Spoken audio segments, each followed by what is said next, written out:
Good morning, students. This is your GK class, and today we will be doing chapter number 28, that is computer shortcuts. So, children, in this chapter, we will be learning about the different shortcut keys, okay, that we use on a keyboard for different functions. तो चलिए शुरू करते हैं. How computer savvy are you? Do this quiz to find out. So there are around 8 questions. You have and three options given to each question, and you have to take the correct answer. Now, children, in this chapter is based on the shortcuts which you use on the keyboard. For example, if you want to save a file, okay, if you want to save a file on a Word document, you have two options. Either you go to the file option with the help of a mouse, और वहाँ पे click करने के बाद आपको save file का option आएगा, उसको आप सेव कर सकते हो. और दूसरा क्या ऑप्शन होता है कि आप directly without touching the mouse you can do this function with the help of shortcut keys given in the keyboard. So the first question is, in the internet browsers like Internet Explorer and Google Chrome, which key is used to refresh or reload a page? So children, when you are using a internet, so अगर आप internet पे काम कर रहे हो तो obviously आप कोई ना कोई आपने पेज खोल रखा होगा, इंटरनेट पेज, और वो इंटरनेट पेज आपका किसी ना किसी ब्राउज़र के थ्रू ही खुल सकता है. तो ब्राउज़र्स क्या होते हैं? वो प्लेटफॉर्म होते हैं जो इंटरनेट को एक्सेस देते हैं. जैसे कि आपका गूगल क्रोम होता है, फायरफॉक्स होता है, मोज़िला फायरफॉक्स जिसे बोलते हैं, और इंटरनेट एक्सप्लोरर होता है आपका. मोस्टली यही सारे होते हैं. मोबाइल फ़ोन्स में कई सारे ब्राउज़र्स होते हैं, जैसे कि आपके जिस कंपनी का मोबाइल फ़ोन होता है उस कंपनी का एक ब्राउज़र होता है. गूगल क्रोम भी होता है, यूसी ब्राउज़र होता है, फायरफॉक्स भी होता है. ठीक है, different types of browsers are there, like Safari होता है एप्पल का. ठीक है, तो ये सारे ब्राउज़र्स क्या करते हैं? इंटरनेट को एक्सेस देते हैं. तो अगर हम उस पर काम कर रहे हैं तो हमने कोई पेज खोला हुआ है, ठीक है, अगर उस पेज पे वो ठीक से वो पेज खुल नहीं पाया, अगर वो पेज ठीक से खुल नहीं पाया तो हमें क्या करना होगा? उस पेज को रिफ़्रेश करना होगा. मींस उसको दोबारा से खोलने की ज़रूरत होती है. तो हम क्या करते हैं? हम उसको बंद करके फिर से खोलते नहीं हैं, हम उसे रिफ़्रेश कर देते हैं. तो रिफ़्रेश करने के लिए हम लोग या तो माउस से रिफ़्रेश करें, राइट क्लिक बटन दबा के उसमें एक रिफ़्रेश का ऑप्शन आएगा, उसको क्लिक करके रिफ़्रेश करें, या डायरेक्टली भी रिफ़्रेश कर सकते हैं यूजिंग द कीबोर्ड. तो कीबोर्ड पे ऐसी कौन सी की होती है जिसको हम दबाकर रिफ़्रेश कर सकते हैं? तो दैट इज़ F5. सबसे ऊपर टॉप पे F5 होता है. F मीन्स होता है फंक्शन, F5 मीन्स फंक्शन 5. जो की होती है उसको हम अगर प्रेस कर देंगे तो उससे वो पेज रिफ़्रेश हो जाएगा. ठीक है, मीन्स वो दोबारा से डाउनलोड दोबारा से वो पेज जो है वो आपका ओपन होगा उस ब्राउज़र पे. Next question is, what is the shortcut key to create the copyright symbol, that is C enclosed in a circle in a word document? ठीक है, जब आप वर्ड डॉक्यूमेंट पे टाइप करते हो कोई भी चीज़ें, ठीक है, तो उसमें आपको अगर ज़रूरत पड़ती है एक सिंबल टाइप करने की, तो कई सारे सिंबल्स आपके कीबोर्ड पे दिए हुए होते हैं. बट ये सिंबल आपको अगर टाइप करना है यूजिंग द कीबोर्ड, तो आप कौन से कीज़ का इस्तेमाल करोगे या कॉम्बिनेशन ऑफ कीज़ का इस्तेमाल करोगे? That is control plus alt plus C. ठीक है, control plus alt plus C. एक कंट्रोल की होती है सबसे बॉटम में लेफ़्ट साइड पे कॉर्नर पे, ठीक है, और उसी के एक की छोड़कर दूसरी जो की होती है दैट इज़ ऑल्ट की. तो ऑल्ट की आप जब प्रेस करोगे और कंट्रोल की को दोनों को एक साथ प्रेस करके फिर आप सी बटन को प्रेस करोगे, अल्फ़ाबेट सी, तो ये कौन सा सिंबल बन जाएगा? कॉपीराइट का सिंबल होता है. कॉपीराइट का सिंबल कैसा होता है? That is C a small C and enclosed in a circle. Copyright का मतलब होता है बच्चों, that is the patent rights और दी उसकी जो भी राइट्स है उसको दूसरा कोई यूज़ नहीं कर सकता है। जैसे कि कोई बुक है जिस किसी ऑथर ने उस बुक को लिखा है, तो उसके जो कॉपीराइट्स होते हैं वो सारे उसी के पास होते हैं और कोई उसको दूसरा यूज़ नहीं कर सकता है।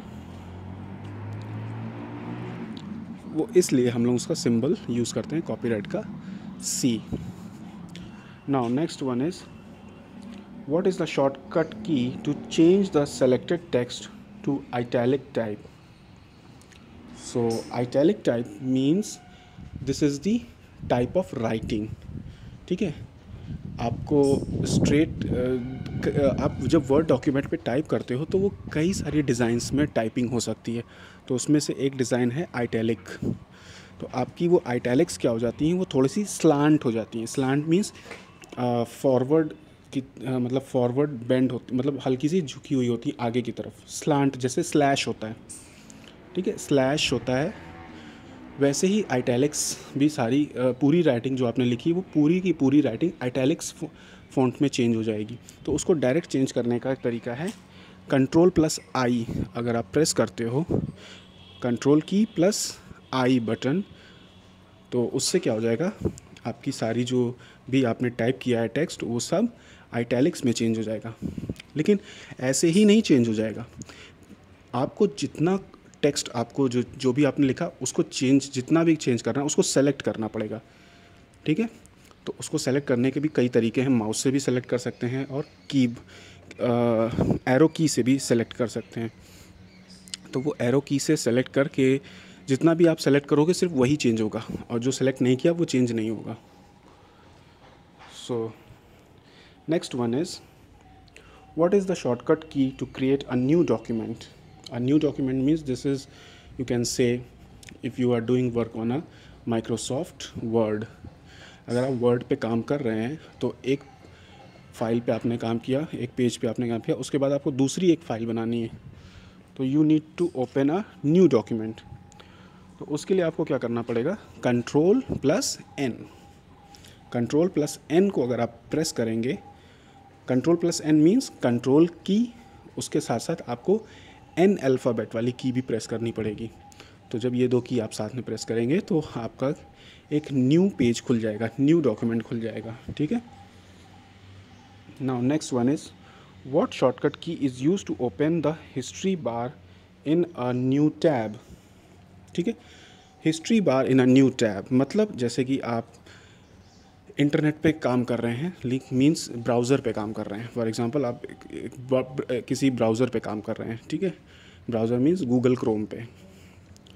उस पे आपने देखना है कि आपने पिछले हफ्ते या पिछले 1 घंटे में या पिछले 24 घंटे में या पिछले पूरे 1 दिन में या पिछले 1 महीने में क्या क्या कौन कौन सी वेबसाइट का सर्च किए हैं या यूज़ आपने उस पर लॉगिन किया है। तो वो सारी हिस्ट्री जो है वो रिकॉर्ड होती रहती है। तो उस सारी हिस्ट्री को देखने के लिए आप कौन सी बटन का यूज़ करते हैं, Ctrl+H। Ctrl+H that is control की आप प्रेस करेंगे और H बटन जैसे ही दबाएंगे उसके साथ में, तो आपका एक नया टैब खुल जाएगा। टैब मीन्स एक नया पेज नहीं, उसी पेज में एक दूसरा जो पेज खुलता है। एक ही पेज में जब 2 पेज खुलते हैं उसको दूसरे पेज को टैब बोलते हैं उसको। जो ऊपर आपको स्टेटस बार में दिखाई देता है कि टाइटल बार में दिखाई देने लगता है कि आपको एक टैब खुल जाता है।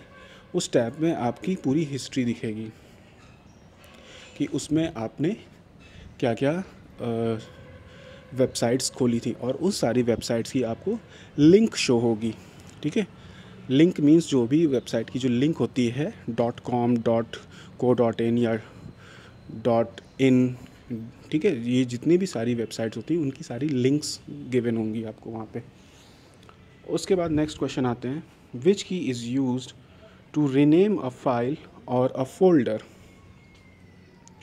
ठीक है, टू रीनेम अ फाइल और अ फोल्डर मतलब जैसे कि अगर आपने कोई एक डॉक्यूमेंट सेव कर रखा है या कोई वर्ड फाइल आपकी सेव है कंप्यूटर पे, तो आप उस पे जाते हैं ना उसको दोबारा से खोलने के लिए, तो उसके नीचे कुछ नाम लिखा हुआ है, for example your name is Rakesh और रवि, कुछ भी नाम है, तो उस नाम को आपने सेव कर रखा है। For example your name is Rakesh, तो उस फाइल के नीचे राकेश लिखा होगा।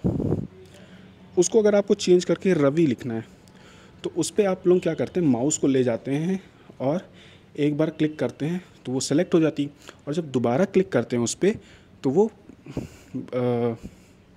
एडिटिंग के लिए ब्लिंक होने लगती है कर्सर, कि उसमें आप नाम को एडिट कर सकते हो या रीनेम कर सकते हो। तो माउस को बिना टच किए आपको क्या करना है, आपको उस फाइल के ऊपर जाना है, सेलेक्ट करना है और F2 बटन दबा देना है। F2 बटन आपका सबसे ऊपर कीबोर्ड पे टॉप पे दिया होता है, F1 के बगल में F2, सबसे पहले कॉर्नर पर बटन होता है एस्केप, उसके बाद F1 फिर F2। तो F2 बटन जैसे ही आप प्रेस करोगे तो वो ऑटोमेटिकली एडिटिंग के लिए शो करने लगेगा या रीनेम के लिए शो करने लगेगा, और जैसे ही वो कर्सर ब्लिंक होगा वैसे ही आप दूसरा नाम उस पर टाइप करोगे रवि, तो वो चेंज हो जाएगा या रीनेम हो जाएगा। Next question is what is the purpose of the shortcut Ctrl+S। Video के स्टार्टिंग में सबसे पहले मैंने आपसे बताया था, फॉर एग्ज़ाम्पल अगर आपको किसी फाइल को सेव करना है, ठीक है, तो आपको क्या यूज़ करना होता है, शॉर्टकट कीज़ यूज़ कर सकते हैं आप, तो वही शॉर्टकट की होती है सेव करने के लिए Ctrl+S। तो Ctrl+S का जो काम है, जो फंक्शन है उसका, वो ये है कि कोई भी जो डॉक्यूमेंट आपने तैयार किया है, लिखा है, उसको या कोई फ़ाइल जो है आपने टाइप की है उसको सेव करना है, आपको उसका डॉक्यूमेंट सेव करना है, तो आप उसको वहीं पर Ctrl+S जैसे ही आप क्लिक करोगे तो वो फाइल जितना भी कुछ आपने चेंजेस किया है या लिखा है वो सब सेव हो जाएगा एज इट इज़, ठीक है। उसके बाद अगर आप उस फाइल को बंद भी कर दोगे और दोबारा खोलोगे तो वो वैसे ही मिलेगा जैसे आपने सेव किया था। So this is the function of Ctrl+S. Now question number 8. In the internet browser like Internet Explorer and Google Chrome, which key is used to enter and exit the full screen mode? Now, if you are using Internet browser or any browser, you can press F11 की, ठीक है। F11 सबसे आखिरी की होती है functions में, F11 आखिरी में होती है, उसके बाद F12 होती है, तो this is the second last की। उसको प्रेस करते ही क्या हो जाएगा, enter and exit the full screen mode, ठीक है। आपकी वो ब्राउज़र जो है उस फुल स्क्रीन मोड पे आ सकती है और कम भी हो सकती है, जैसा कि आप लोग कर सकते हो जब आप स्क्रीन पे सबसे ऊपर टाइटल बार पे जब माउस से डबल क्लिक करके उसको बड़ा कर देते हो, फुल स्क्रीन कर देते हो या छोटा कर देते हो, उसको रिस्टोर बोलते हैं। तो आप उसको